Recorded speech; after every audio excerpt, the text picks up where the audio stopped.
Alhamdulillah, Alhamdulillahi Rabbil Alamin, la louange est à Dieu, Seigneur des univers, wa ashhadu an la ilaha illallah waliyus salihin, et j'atteste qu'il n'y a aucune divinité à part Dieu, tuteur des vertueux.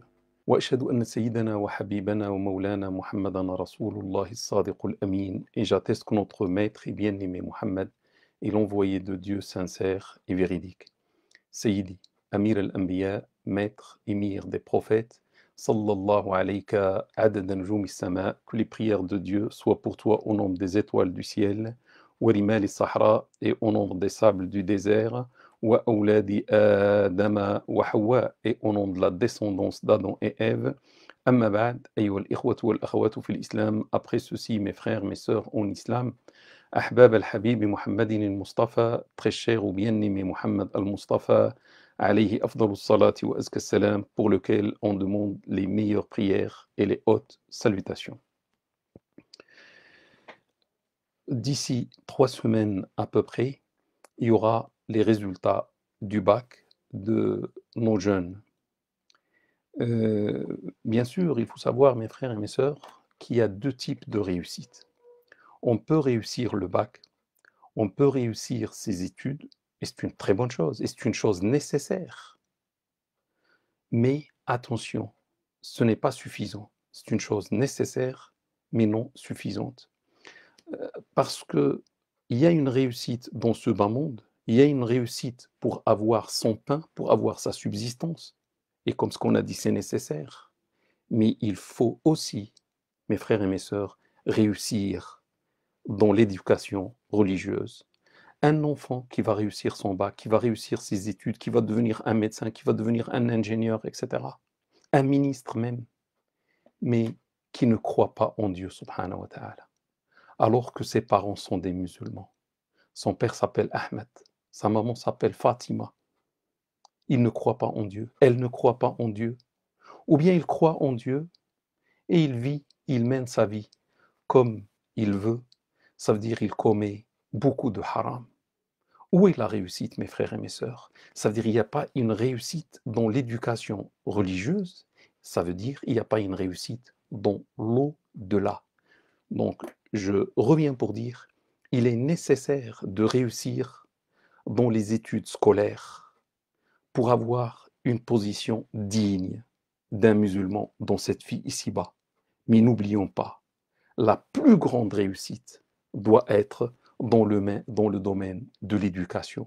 Et ça concerne les parents qui vont vouloir avoir des enfants et ils sont responsables de ces enfants-là devant Dieu subhanahu wa ta'ala et de l'éducation de leurs enfants.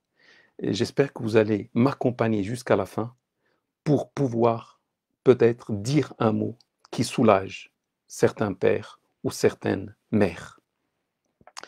Du coup, le sujet d'aujourd'hui va être l'éducation et le meilleur modèle, ou parmi les meilleurs modèles à écouter, à connaître dans le domaine de l'éducation, c'est Luqman.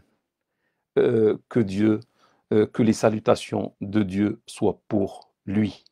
Sachez, mes frères et mes sœurs, que 3000 ans avant aujourd'hui, à l'époque de Daoud, salat et salam sur lui, il y avait un homme qui élevait son fils, qui faisait tout pour bien élever et bien éduquer son fils. 3000 ans avant aujourd'hui, les gens s'intéressaient à l'éducation des enfants. Et depuis la nuit des temps, l'éducation est une chose obligatoire pour les parents. Cet homme s'appelle Luqman, c'est le héros de ce cours.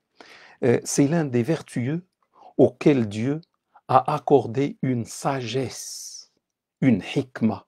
Dieu dit dans un verset coranique, en parlant de notre héros d'aujourd'hui, وَلَقَدْ آتَيْنَا لُقْمَانَ الْحِكْمَةَ أَنِ اشْكُرْ لِلَّهِ.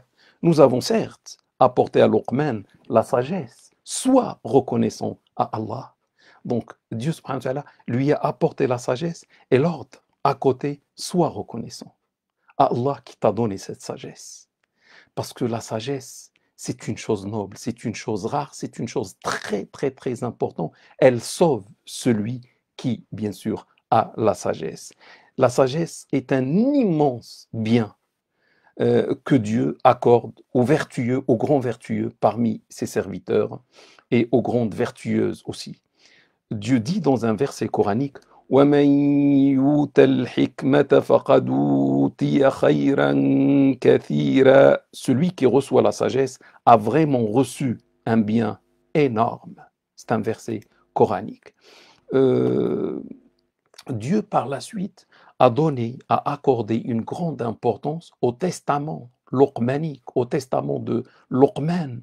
Il a donné à ce testament qui se constitue de plusieurs recommandations qu'on va voir aujourd'hui, Inch'Allah, il a donné à ce testament, il lui a donné l'universalité et l'éternité lorsque il a fait de ce testament et de ses recommandations luqmaniques des versets coraniques. C'est-à-dire toute personne qui ouvre le Coran jusqu'au jour de la résurrection, à un certain moment va lire les recommandations de Luqman vis-à-vis de son fils. Ça veut dire Dieu a jugé bon d'en parler, de faire de Luqman et de sa sagesse que Dieu lui a accordé un modèle, un exemple à suivre par les croyants et les croyants jusqu'au jour de la résurrection. Et subhanallah, 3000 ans après, aujourd'hui on est 3000 ans après Luqman, sa sagesse, son testament, ses recommandations sont toujours valables et resteront toujours valables jusqu'au jour de la résurrection. Tout éducateur, tout père, toute mère, tout professeur, tout imam, etc., a besoin de connaître le testament de Luqman parce que c'est la base même, la base fondamentale de toute éducation. On ne peut pas éduquer bien comme Dieu le veut si on ne se réfère pas au modèle luqmanique, à la base de l'éducation donnée par Luqman. Mon frère ou ma sœur, tu as des enfants, grâce à Dieu subhanahu wa ta'ala. On doit d'abord remercier Dieu pour les enfants qu'il nous donne, ce sont des grâces. Ou tu n'as pas des enfants, mais dans l'avenir, Inch'Allah, tu auras des enfants. N'oublie pas, frères ou sœurs, que l'éducation des enfants est une adoration en islam. C'est comme la prière, c'est comme le jeûne. Souvent, on néglige l'éducation. On s'intéresse à la prière, on s'intéresse au pèlerinage, on s'intéresse aux 6 jours de Shawwal, etc. Mais on oublie l'éducation des enfants. L'éducation des enfants en islam est une obligation pour le père et la mère. Bien sûr, les enfants, comme ce que j'ai dit, constituent un cadeau venant de Allah. Personne ne donne les enfants, à part Allah Ta'ala wa Tabarak. Mais en même temps, si c'est un cadeau, en même temps, ça constitue un dépôt divin. En même temps, ça constitue une lourde responsabilité le jour de la résurrection, lorsqu'on va passer devant Dieu pour subir le jugement. Et il va nous juger de l'éducation que nous avons assurée à nos enfants.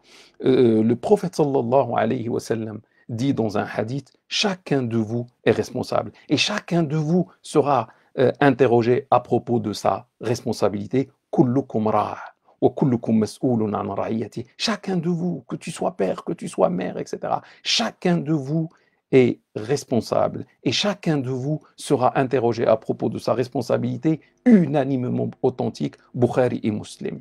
Mon frère ou ma sœur, tu aimes tes enfants? Il n'y a pas de doute. Il n'y a pas un père, il n'y a pas une mère qui n'aime pas ses enfants. Tu aimes tes enfants? Tu ne sais pas comment les éduquer? Tu ne connais pas quel est ton devoir dans ce domaine? Ne t'attriste pas. Allah nous a orientés vers le testament de Luqman. Allah nous a orientés vers les recommandations de Luqman. Si tu veux le bien pour tes enfants, s'il te plaît, ne les prive pas de la sagesse luqmanique. Avant de parler de tout cela, avant d'arriver là, tu dois, frère ou sœur, apprendre chez le maître Luqman. Et tu dois pratiquer ce que tu vas apprendre chez le maître Luqman dans ta propre vie, afin que tu puisses réussir dans l'éducation de tes enfants. Parce que le proverbe dit, celui qui ne possède pas la chose ne peut pas l'offrir. Donc si toi, à ton tour, tu ne vas pas apprendre chez Luqman et mettre en pratique ce que tu vas apprendre, Tu ne peux pas enseigner ça à tes enfants. Celui qui ne sait pas ne peut pas enseigner ce qui ne sait pas. Donc, la première chose, tu dois apprendre et après, tu dois expliquer et enseigner cela à ton enfant. La première des choses qu'il faut enseigner à l'enfant, c'est la aqidah, c'est la foi. Mes frères et mes sœurs, on ne peut pas vivre sans connaître notre foi, alors qu'on est des musulmans, alors qu'on est des croyants. Se dire croyant et on ignore tout sur la aqidah est un problème, sur la foi, sur la croyance est un problème. C'est pour ça, Luqman, la première recommandation va concerner la aqidah. Donc je passe à la première recommandation de Luqman. Le verset coranique dit وَإِذْ قَالَ لُقْمَانُ لِابْنِهِ وَهُوَ يَعِظُهُ يَا بُنَيَّ لَا تُشْرِكْ بِاللَّهِ إِنَّ الشِّرْكَ لَظُلْمٌ عَظِيمٌ. Quand Luqman dit à son fils lors d'un prêche, mon fils, n'associe rien à Dieu, car l'associationnisme, car le shirk, car l'associationnisme est une injustice énorme. L'éducation, mes frères et mes sœurs, se base sur la parole. Parler avec l'enfant depuis le bas âge. L'éducation se base sur le dialogue avec sagesse, avec le bon prêche. Luqman était en train de faire un prêche à son fils. Imaginez Luqman qui parle avec son fils, il lui fait un prêche. Donc l'éducation se base sur la parole, la bonne parole, la sagesse qui accompagne cette parole et le prêche, sur aussi l'amour, sur la miséricorde, sur la douceur, sur la patience. On doit être patient, on ne peut pas changer nos enfants d'un jour au lendemain. Il faut beaucoup de patience, ça peut prendre des années, des mois, etc. Sur le rappel, on enseigne la chose à l'enfant et l'enfant va oublier et va faire le contraire. Et on doit supporter avec patience et expliquer, parler, reparler, reparler, reparler. C'est ça l'éducation, c'est ça le rôle d'un père, c'est ça le rôle d'une mère. L'éducation, mes frères et mes sœurs, ne se base pas sur les cris ou sur la violence et les coups. Donc vous voyez, Dieu a dit, lorsqu'il était en train de lui faire un prêche, Luqman lui dit, ne sois pas un associateur. Donc ne se base pas sur les cris ou sur la violence. Dieu dit dans un verset coranique, ud'u ila sabili rabbika bil hikmati wal maw'izati al hasana, appelle à la voix de ton Seigneur par la sagesse. La sagesse, c'est pour ça qu'il a donné la sagesse à Luqman, il a donné la sagesse à tous les prophètes et aux grands vertueux. Appelle à la voix de ton Seigneur par la sagesse et le bon prêche, c'est-à-dire la bonne parole. Ce verset adressé à Muhammad, salat islam sur lui, comment il doit parler, comment il doit appeler les non-musulmans à l'islam. Donc avec les non-musulmans, on doit utiliser la sagesse et la bonne parole. Que dire avec un enfant? Avec un enfant, on doit faire mieux que cela. Ça veut dire, s'il y a la bonne parole, il faut chercher la parole excellente et le prêche excellent pour parler avec son fils ou avec sa fille. Sachez, mes frères et mes sœurs, avant d'aller trop loin, le fait de suivre la sagesse de Luqman, les recommandations de Luqman n'est qu'un moyen. Le résultat se trouve au final entre les mains de Dieu subhanahu wa ta'ala. C'est Allah qui va faire de ton enfant ce qu'il veut. Donc, quand tu vas entreprendre cette méthode de Luqman, tu ne dois pas croire que c'est elle qui va guider ou c'est elle qui va t'aider à réussir dans l'éducation religieuse de ton fils ou ta fille. Quand tu suis Luqman, c'est un moyen que Dieu t'a demandé d'entreprendre, mais n'oublie pas que les résultats, au final, se trouvent entre les mains de Dieu, subhanahu wa ta'ala. Mais au moins, tu n'es plus responsable. C'est ce que je vais dire à la fin. Tu as fait ce que Dieu t'a ordonné de faire. Parce que Dieu dit, il a dit ça même à son cher prophète Muhammad sallallahu alayhi wa sallam, qui voulait convertir à tout prix son oncle à l'islam et son oncle Abu Talib qui va mourir dans la mécréance. Et ça fait beaucoup de mal au prophète sallallahu alayhi wa sallam. Et Dieu l'a soulagé par ce verset. Innaka la tahdi man ahbabt. Certes, tu ne guides pas celui que tu aimes. Walakin Allah yahdi man yasha. Mais c'est Allah qui guide qui il veut. Donc, mon frère ou ma sœur, si tu veux comprendre pourquoi je dis tout cela, ça ne sert à rien de crier. Ça ne sert à rien de frapper. Parce que souvent les parents, et surtout ceux qui viennent du bled, etc., ou au bled, ou même parfois ici, pensent que c'est la violence, c'est les cris qui vont guider un enfant, qui vont changer un enfant, qui vont faire telle sorte que l'enfant réussisse, mais c'est faux. Lorsqu'on croit que c'est la violence, c'est les coups, ça veut dire on va oublier Dieu subhanahu wa ta'ala.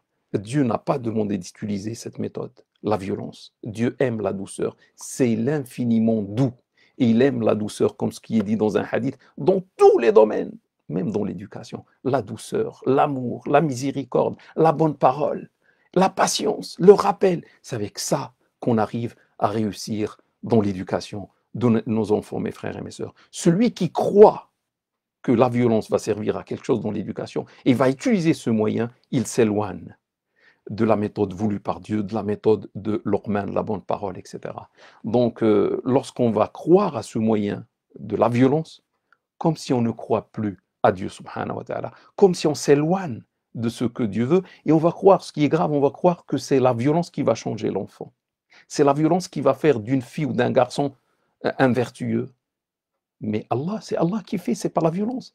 Et la violence, c'est un moyen. Dieu t'a donné un meilleur. C'est la bonne parole, c'est le prêche, c'est l'accompagnement, c'est l'amour, c'est la miséricorde, c'est la douceur, c'est la patience.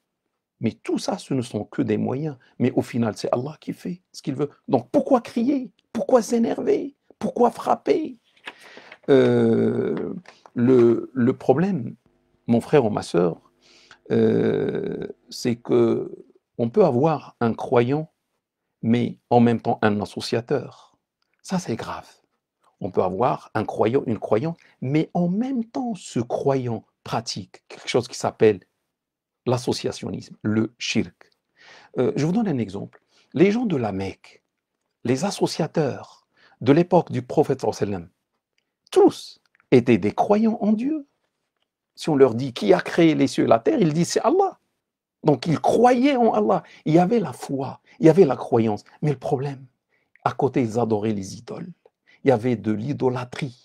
Donc ils adoraient les idoles, les statues, etc.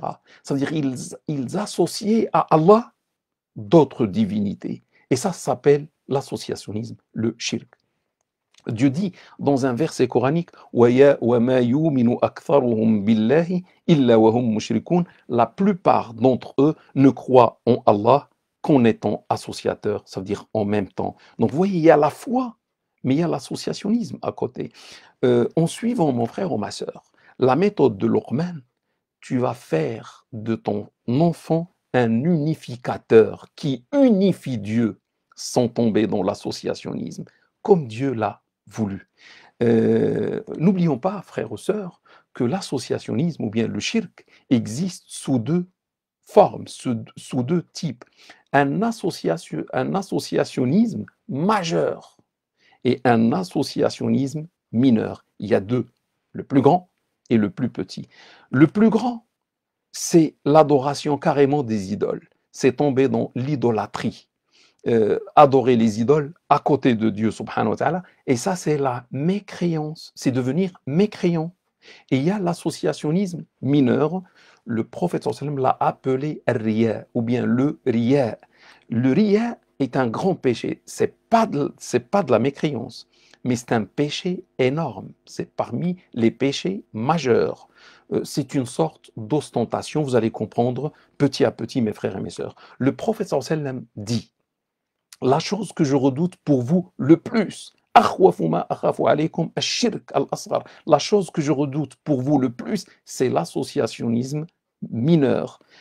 On l'a interrogé, on l'a interrogé à propos de ce shirk mineur, il a répondu riya, le riya rapporté par Ahmed et par d'autres. Le riya, C'est le fait d'accomplir des œuvres vertueuses. C'est bien, faire la salat, le hajj, aider les gens, donner la zakat, etc. Faire les bonnes œuvres. Mais pas uniquement pour Dieu, subhanahu wa ta'ala. Alors qu'on doit être sincère. Tout ce qu'on doit faire dans notre vie, frères et sœurs, à chaque seconde, à chaque choix, on doit choisir de le faire pour Dieu, uniquement pour Dieu, que ça soit sincère pour Dieu. C'est la condition pour que ça soit agréé par Allah et pour pouvoir entrer au paradis. Tu ne dois pas faire des choses pour les gens, c'est-à-dire avec l'intention de plaire aux gens, de chercher les remerciements des gens, etc. Donc, le riya, cette sorte d'ostentation, c'est de faire des œuvres vertueuses, normalement destinées pour Dieu, mais en même temps, pas uniquement, c'est aussi pour avoir les éloges des gens, les compliments des gens, les remerciements des gens, ou pour des profits ou des intérêts personnels. On fait la chose qui est religieuse, mais pour tirer des profits personnels. Donc, c'est plus pour Allah Ta'ala wa Tabarak. On arrive à dire le riya est une œuvre, mais qui manque de sincérité. Sachez, mes frères et mes sœurs, que les trois premiers qui vont surchauffer l'enfer, Dieu va commencer par ces trois, pour surchauffer l'enfer, pour ceux qui vont rentrer après eux. Qui sont-ils? Les trois qui vont entrer, les trois premiers, subhanallah, un mujahid, quelqu'un qui est mort pour Dieu, dans une bataille pour défendre l'islam, pour défendre sa patrie ou autre. Un alim, un savant qui enseignait l'islam, qui parlait de Dieu aux gens. Et un riche qui donnait beaucoup de biens aux pauvres et aux nécessiteux, aux mosquées, etc.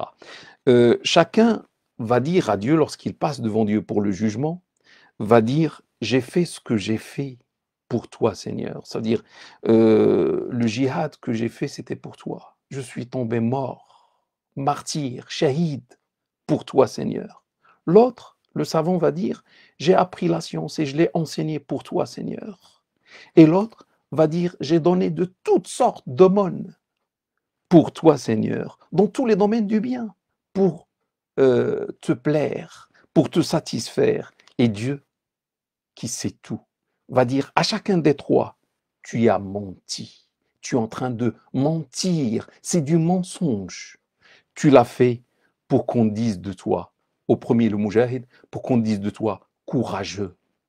Et pour toi, pour qu'on dise de toi alim, savant. Et pour toi, pour qu'on dise de toi généreux. Et tout cela a été dit. C'est-à-dire, vous avez reçu la récompense dans la vie première, auprès des gens, parce que vous travaillez pour les gens et non pas pour Dieu. Vous cherchez les remerciements des gens et l'agrément des gens, au lieu de chercher celui de Dieu, subhanahu wa ta'ala. Et après, Dieu va donner ses ordres suprêmes pour qu'on les prenne sur le visage et on les jette dans le feu de l'enfer, rapporté par l'imam Muslim et par d'autres. Vous voyez, ils ont fait les meilleures œuvres. Mais ce n'était pas pour Allah.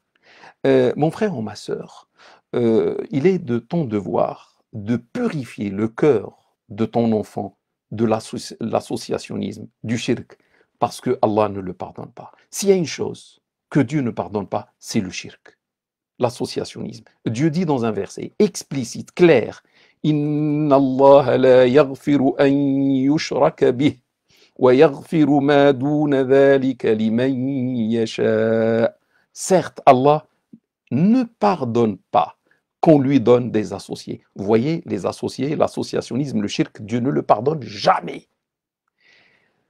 À part cela, il pardonne à qui il veut, la suite du verset coranique. Donc la seule chose que Dieu ne pardonne pas, c'est l'associationnisme, c'est être un associateur.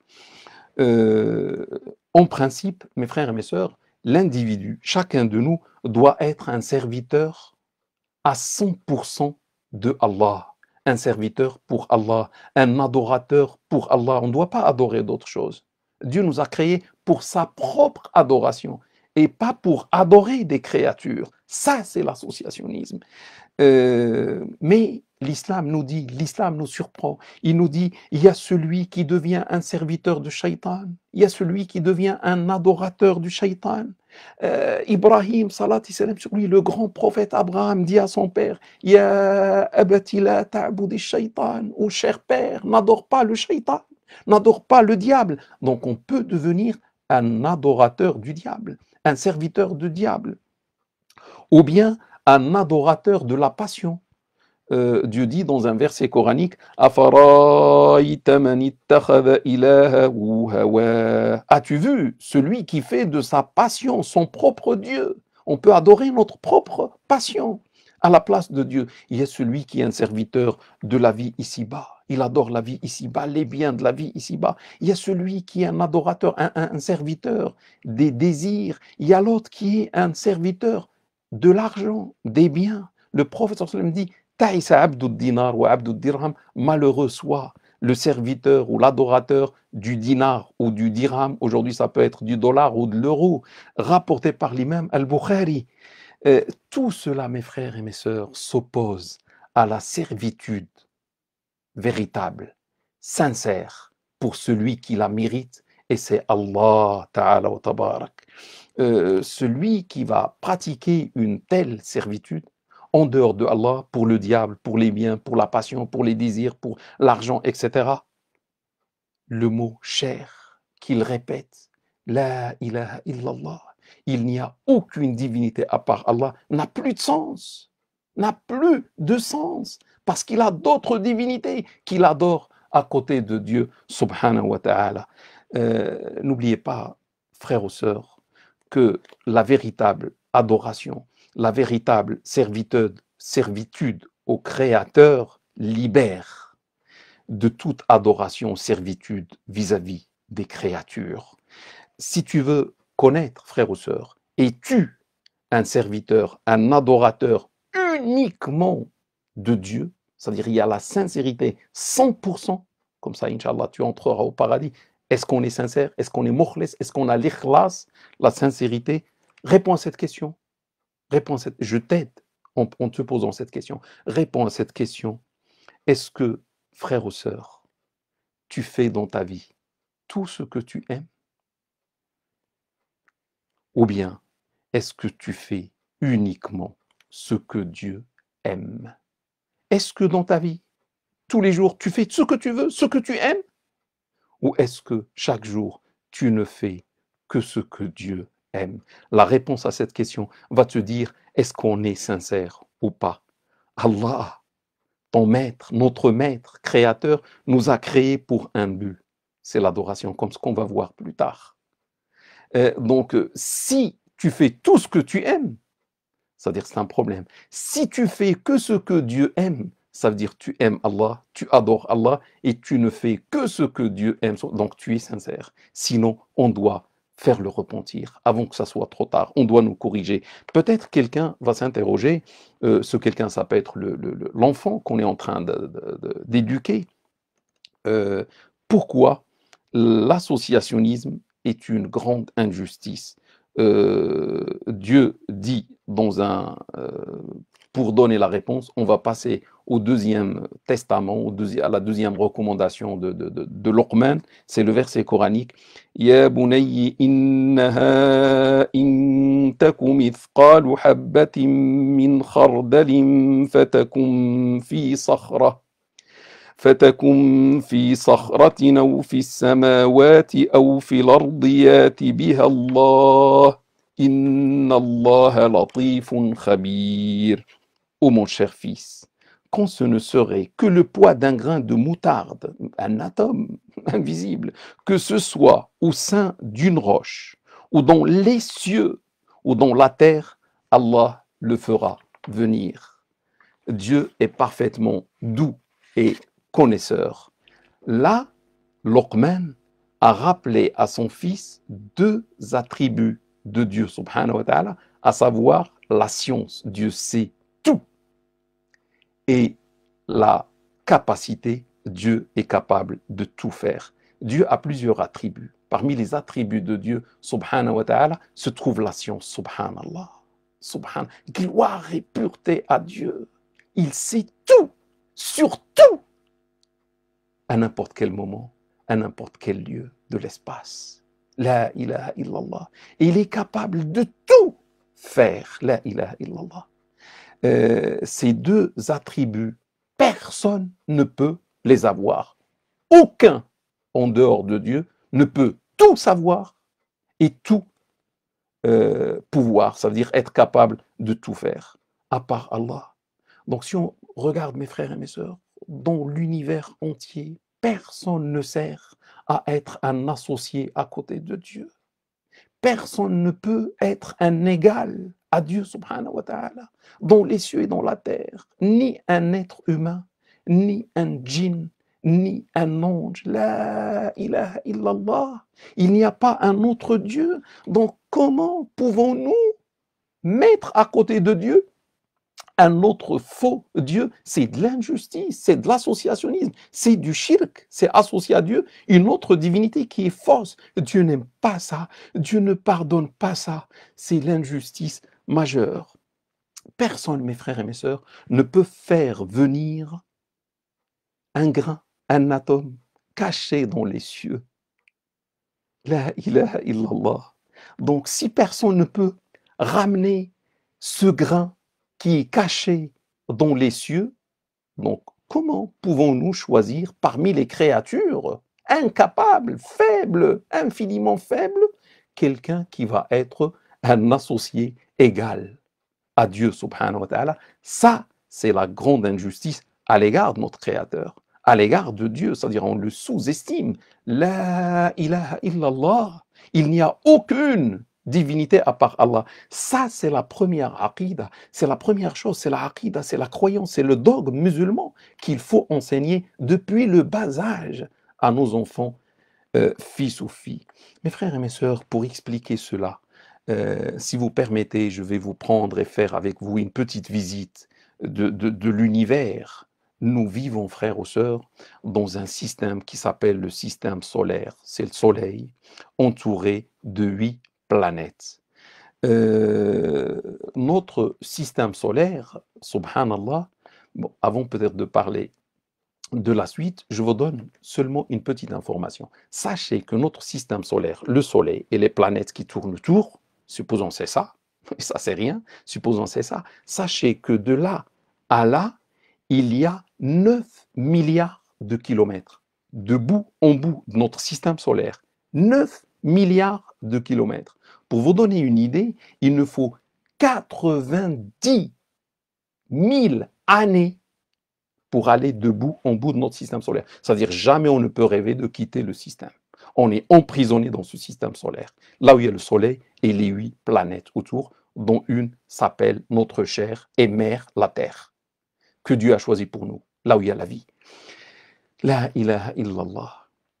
90 000 ans pour aller de bout en bout, subhanallah, ça veut dire, si on avait un vaisseau spatial qui se déplace à la vitesse de 100 000 km par heure. Je ne dis pas 1000. 1000, c'est, vous voyez un avion qui part d'ici vers le pèlerinage, vers la Mecque, il se déplace à peu près un peu moins que 1000 km. 1000 km par heure, c'est la vitesse du son. Mais là, j'ai pris la vitesse de 100 000 km, 100 fois la vitesse du son. Et il nous faut combien? 90 000 ans pour aller de bout en bout. La ilaha illallah. Depuis, par exemple, Isa, depuis Jésus, il y a 2000 ans. 2020 maintenant, 2000 ans. Mais il faut aller plus loin, 90 000 ans. C'est-à-dire, si on a un grand vaisseau et on met l'humanité dedans, et depuis 90 000 ans, et comment dire, l'humanité vit dans ce vaisseau qui se déplace à 100 000 km par heure, on n'aura pas fini le système solaire. La ilaha illallah. Ça, c'est le système solaire. C'est grand, c'est mashallah. Mais, subhanallah, notre système solaire se trouve au sein d'une galaxie qui s'appelle la Voie lactée. La galaxie, c'est quoi une galaxie? La galaxie contient 200, au minimum, hein, certains disent plus que ça, au minimum 200 milliards d'étoiles. Vous voyez, la nuit, on voit des étoiles, des points brillants, lumineux. Ce sont des étoiles. Il y a dans cette galaxie, la nôtre, 200 milliards d'étoiles. Et chaque étoile, c'est un soleil. Ça veut dire notre soleil n'est qu'une étoile. Et sachez que notre étoile, le soleil, elle se trouve parmi les plus petites étoiles de notre galaxie. Notre système solaire se trouve au sein de cette galaxie. Et dans la galaxie, vous savez combien, notre système solaire, il n'y a que 8 planètes. Dans la galaxie, ils disent qu'il y a au minimum 100 milliards de planètes, comme la Terre ou plus grande que la Terre. La ilaha illallah, la ilaha illallah. Mais cette galaxie, qui s'appelle la Voie lactée, qui contient 200 milliards d'étoiles et 100 milliards de planètes, subhanallah, n'est pas la seule dans le ciel. Dans notre ciel le plus bas, notre premier ciel, elle se trouve avec au minimum 100 milliards d'autres galaxies comme elle. Allahu Akbar. Dieu est infiniment grand. La ilaha illallah. Et ça, c'est le ciel seulement le plus bas. Que dire des cieux qui restent? Il y a encore 6 cieux, parce que Dieu, dans le Coran, a parlé de 7 cieux. Ça, c'est le ciel le plus bas. Des cieux que les savants d'aujourd'hui ne peuvent pas voir, parce que dans ces cieux, il n'y a pas d'étoiles, il n'y a pas de points lumineux pour les voir. Les points lumineux, les étoiles, ne se trouvent que dans le ciel le plus bas, le premier ciel. Dieu dit dans un verset coranique, certes, nous avons orné le ciel le plus bas par des lampes. Les lampes, ça veut dire les étoiles. Et dans ces 7 cieux énormes, subhanallah, s'il y a un grain, un atome caché quelque part dans un ciel, Dieu connaît sa place. Dieu sait sa place et peut le faire venir en moins d'une seconde. Rapidement, Dieu est capable de le faire venir. La ilaha illallah. Regardez mes frères et mes sœurs, nous, s'il y a un grain qui se cache seulement de la terre, un atome qui se cache seulement dans la Terre, on ne peut pas le faire venir. Dans l'océan, on ne peut pas le faire venir. Pourquoi la Terre? 1 kilomètre carré. Un grain qui se cache, on ne peut pas le trouver. Si on passe notre vie à chercher ce grain, on ne le trouvera pas. La ilaha illallah. Tu sais, frères ou sœurs, celui qui connaît le grain qui se trouve là où il se trouve, dans les 7 cieux, est-ce qu'il ne connaît pas ce qui se passe dans ta tête? Est-ce qu'il ne connaît pas ce qui se cache dans ton cœur? Si, beaucoup de versets coraniques ont parlé de ça. Dieu connaît même ce qu'il y a dans nos cœurs. Dieu connaît même nos pensées positives ou négatives, etc. Avec la méthode de Luqman, frères et sœurs, tu vas enseigner à ton enfant l'autosurveillance pour avoir peur de Dieu. Parce que Dieu sait ce qui se dit dans le cœur. Dieu sait ce qui traverse l'esprit. Et Dieu voit ce qu'on fait. Il est avec nous. 7 sur 7. Imaginez, on est dans une chambre vitrée, on ne voit pas ce qui se trouve en dehors, mais les gens nous voient. Et on sait, on nous dit que vous êtes visible. On ne va pas faire des choses désagréables. On ne va pas faire le haram, on va bien se comporter, la politesse, etc., etc. Mais que dire? On est surveillé tout le temps, 7 sur 7, 24 sur 24, par quelqu'un qui s'appelle Allah, qui va nous juger un jour après lequel il y aura le paradis ou l'enfer. C'est ce qu'on doit passer depuis le bas âge à nos enfants, mes frères et mes sœurs. Ça veut dire, c'est bien de dire à son enfant, mon cher enfant, Dieu sait tout ce que tu fais et va le faire venir le jour de la résurrection, même s'il a la taille d'un grain, d'un atome. Dieu dit dans un verset coranique que vous connaissez, فَمَنْ يَعْمَلْ مِثْقَالَ ذَرَّةٍ خَيْرًا يَرَهُ وَمَنْ يَعْمَلْ مِثْقَالَ ذَرَّةٍ شَرًّا يَرَهُ. Celui qui fait dans le bien, le poids d'un grain de poussière le verra, c'est-à-dire sur la balance divine le jour de la résurrection. Et celui qui fait dans le mal, le poids d'un grain, d'un atome de poussière le verra, c'est-à-dire sur la balance le jour de la résurrection. Avec la recommandation de Luqman, frères et sœurs, tu vas faire de ton enfant un évocateur qui n'oublie pas Allah Ta'ala. Il sait que là où il se trouve, Allah l'englobe par son regard, par sa science. Et il sera aussi parmi les bienfaiteurs, min al-muhsinin, parce que le prophète sallallahu alayhi wa sallam dit, à propos de l'ihsan, la bienfaisance ou l'excellence dans l'adoration, c'est le fait d'adorer Dieu comme si tu le vois. Mais dans le cas où tu n'arrives pas à le voir, sache au minimum que lui te voit unanimement authentique. Quand ton enfant va comprendre que Dieu le voit dans n'importe quelle situation et voit même ce qui se passe dans son cœur, et tu vas élever ton enfant, subhanallah, vers le plus haut niveau de la foi, l'excellence. Tu vas faire de ton enfant un évocateur, il n'oublie pas Dieu, et surtout un excellent, un muhsin.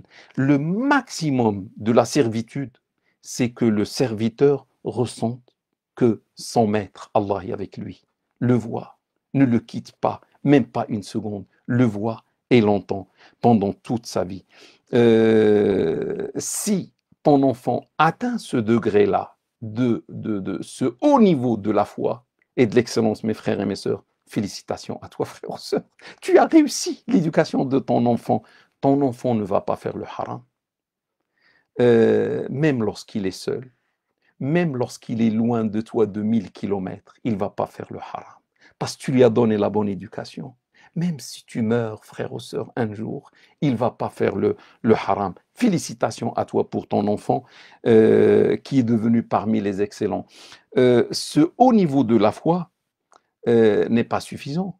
On ne va pas s'arrêter là. Il y a encore un autre bout de chemin à faire avec Luqman.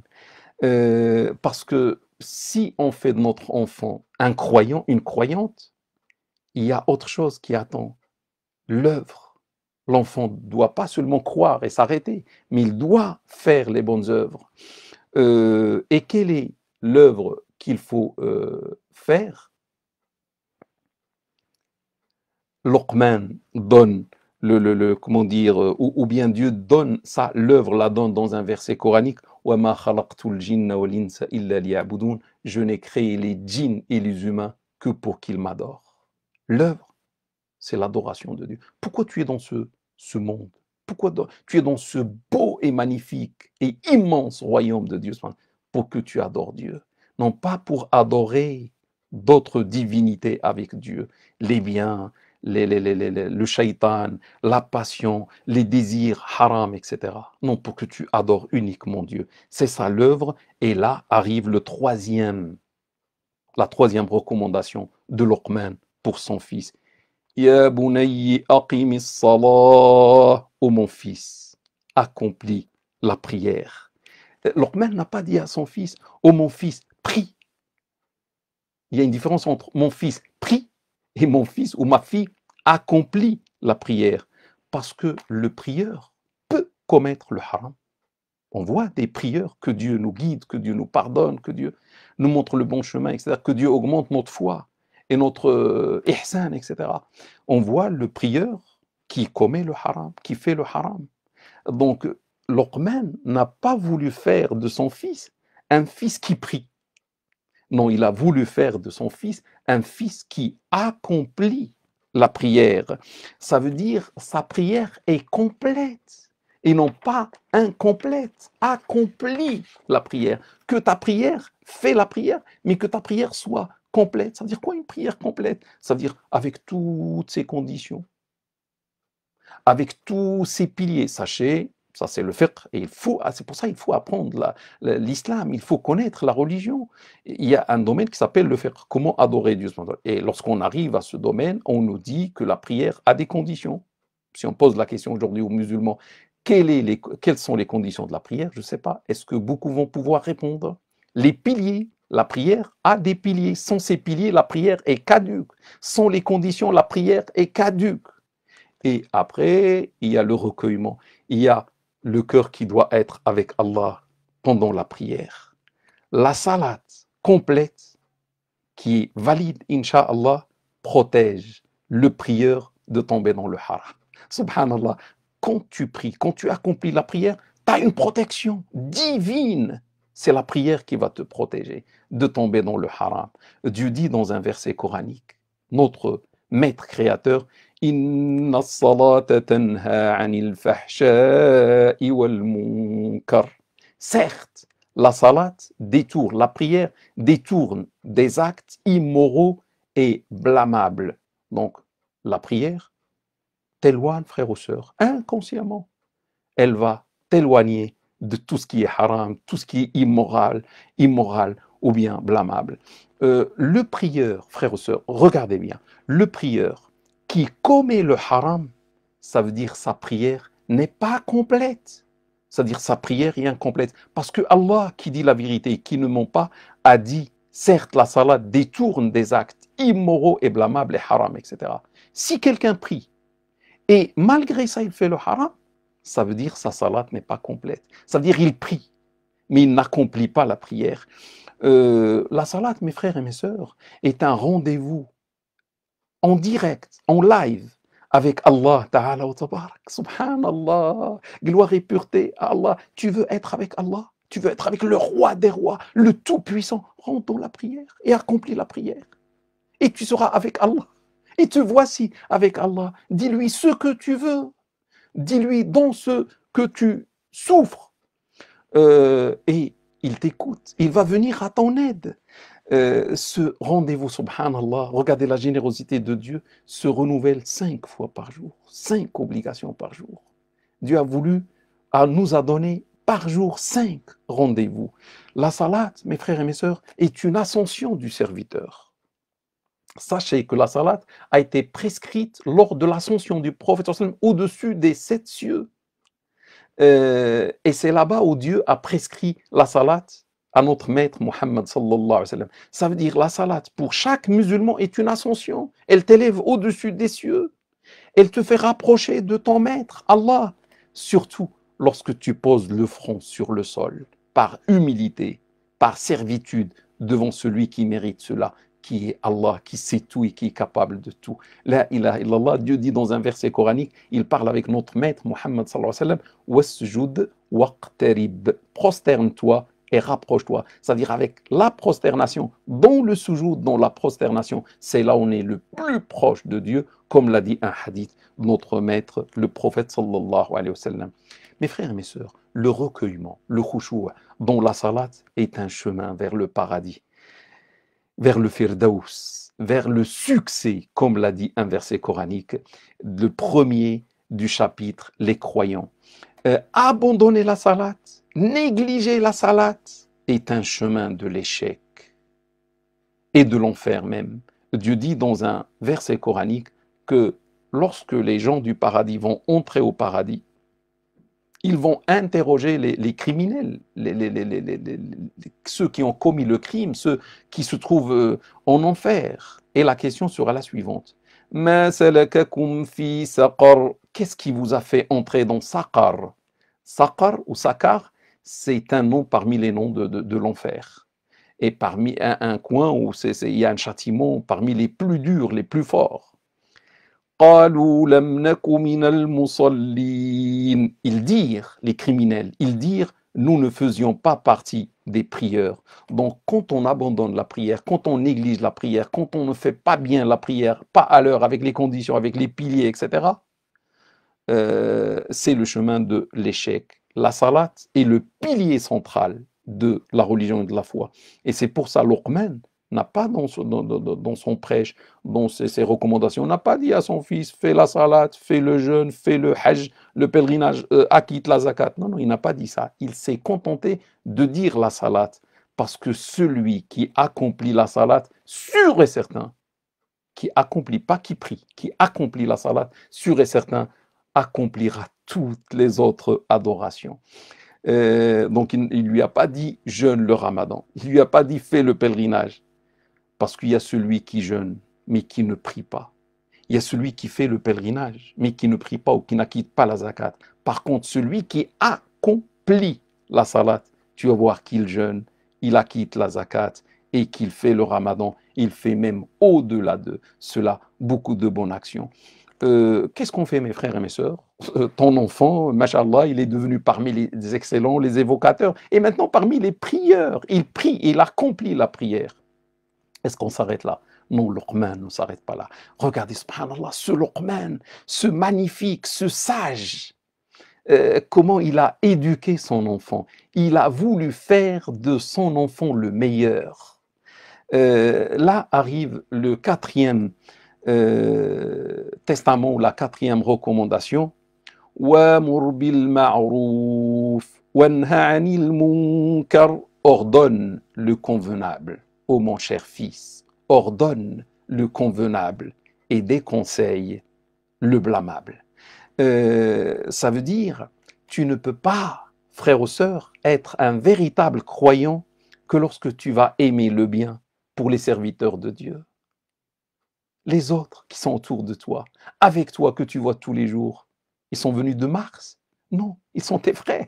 Ils viennent du même père et de la même mère, d'Adam et Ève, tous, musulmans ou pas. Et tu dois aimer le bien pour tout le monde. Le prophète sallallahu alayhi wa sallam dit dans un hadith, La yu'minu ahadukum hatta yuhibba li akhihi ma yuhibbu li nafsihi.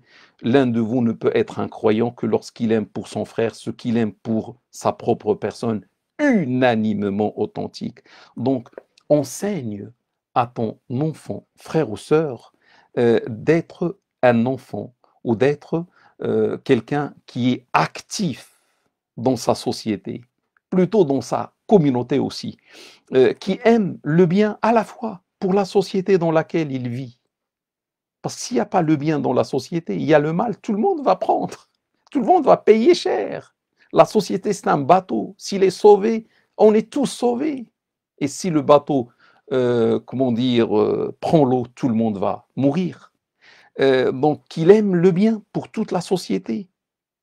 Et qu'il veut le bien aussi pour toute la communauté, qui ordonne le convenable et qui déconseille le mal et le blâmable, et qui fait le bien avec les gens du bien, et qui aide celui qui se trouve dans le besoin. Ça veut dire qu'est-ce qu'il va faire? Ton enfant, il va faire en quelque sorte la mission des prophètes et des messagers, des grands que Dieu aime, subhanahu wa ta'ala. Mais s'il fait tout cela, frère ou sœur, peut-être il va être touché par un mal à cause de ce qu'il fait, parce qu'il ordonne le convenable. Certains ne vont pas aimer ça. Et il déconseille le blâmable. Certains ne vont pas aimer ça. Donc il peut être atteint. Il peut être touché par des épreuves. Là, le cinquième ou la cinquième recommandation luqmanique arrive tout de suite. C'est le verset coranique. Wasbir ala ma asabak. Inna dhalika min azmi l'umur. Supporte, ô mon cher fils, supporte avec patience ce qui t'arrive comme épreuve. C'est là une marque de caractère, une marque de foi, mashallah.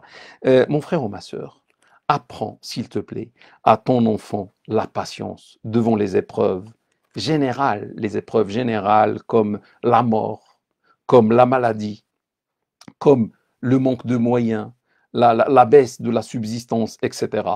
La pauvreté ou autre, les épreuves que Dieu nous fait subir. Personne ne peut échapper à ces épreuves.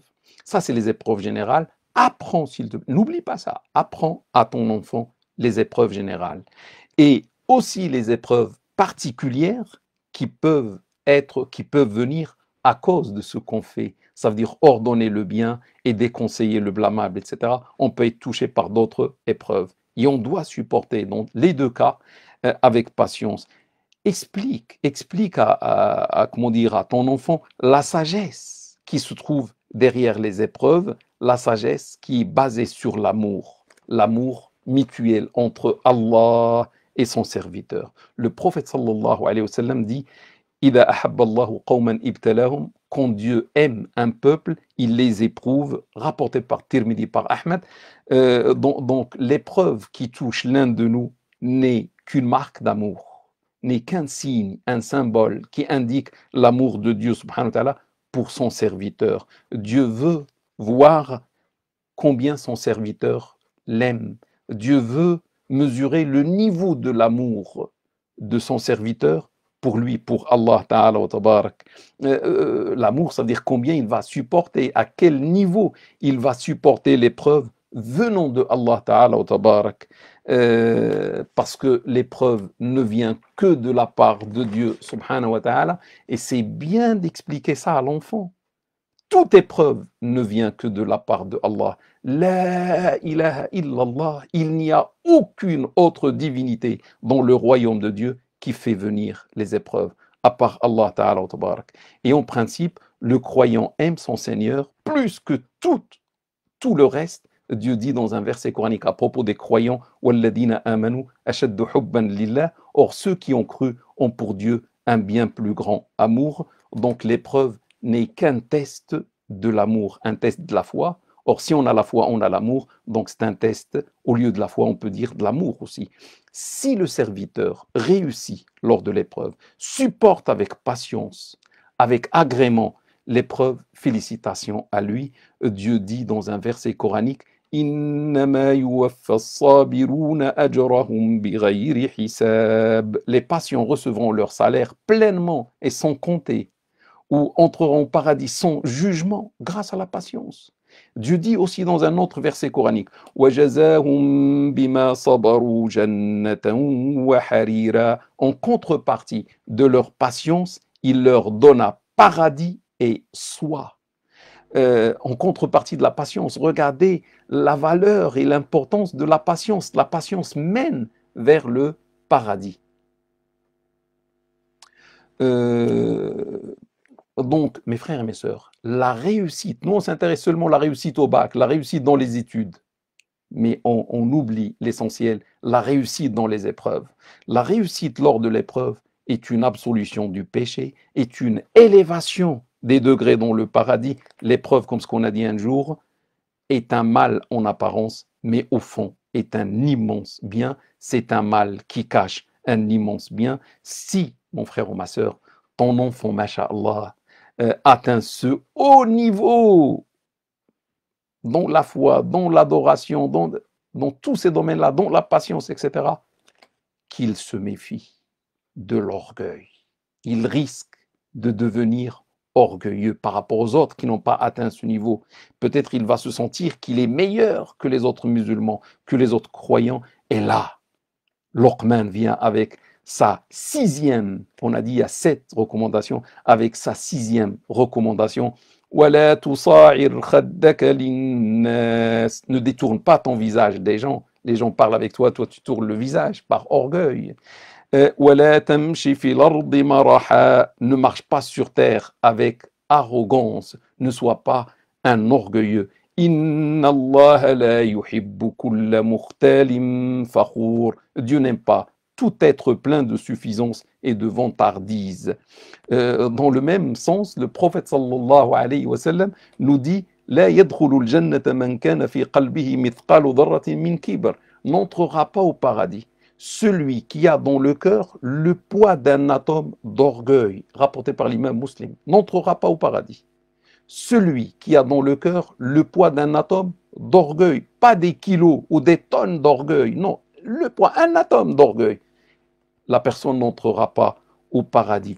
Même si la personne priait, même si la personne faisait le pèlerinage, même je ne sais pas qu'est-ce qu'elle faisait dans cette vie ici-bas, le paradis est interdit pour elle. N'oublions pas, frères et sœurs, qu'Iblis, le grand ennemi, Iblis, le père des shaitans, le père des diables, Iblis, est sorti du paradis à cause de l'orgueil. Si l'orgueil a fait sortir quelqu'un du paradis, vous pouvez penser ou on peut croire que quelqu'un avec son orgueil va entrer au paradis.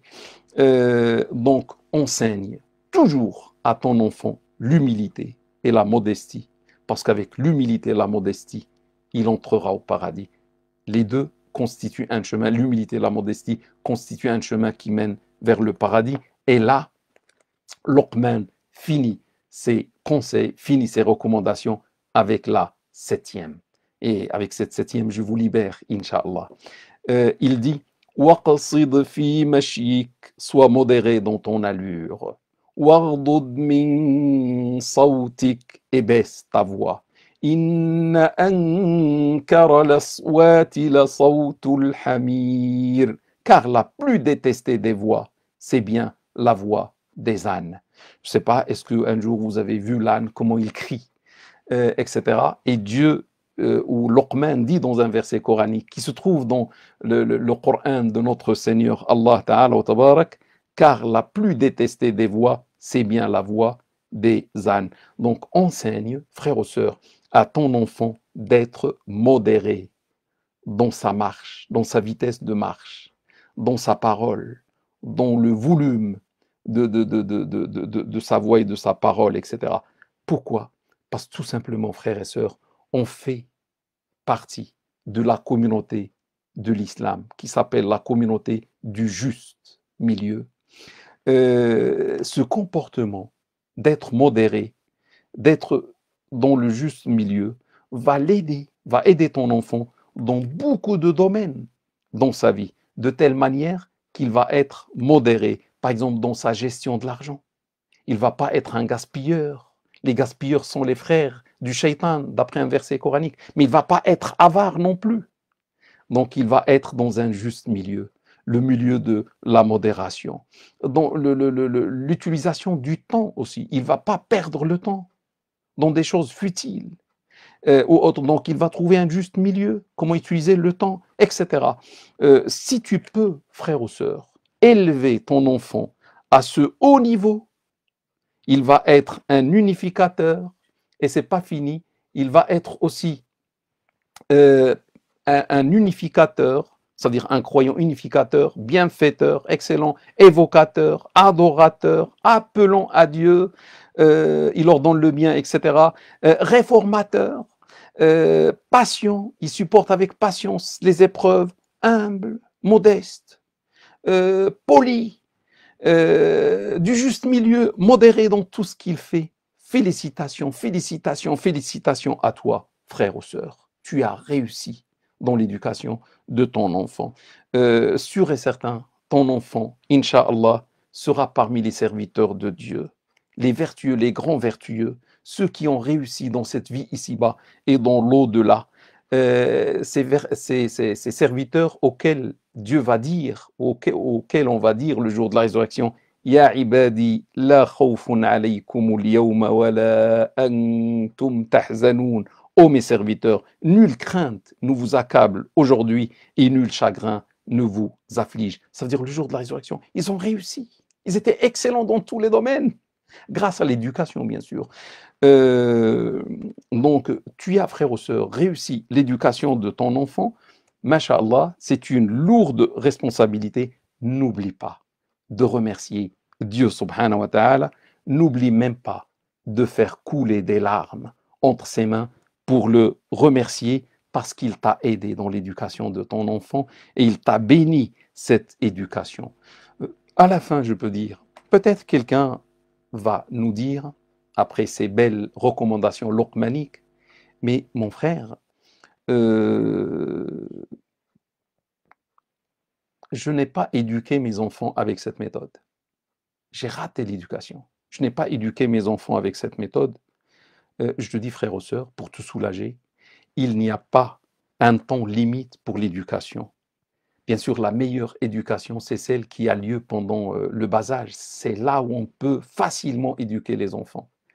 Parce qu'ils sont à bas âge, ils sont au moment de l'éducation.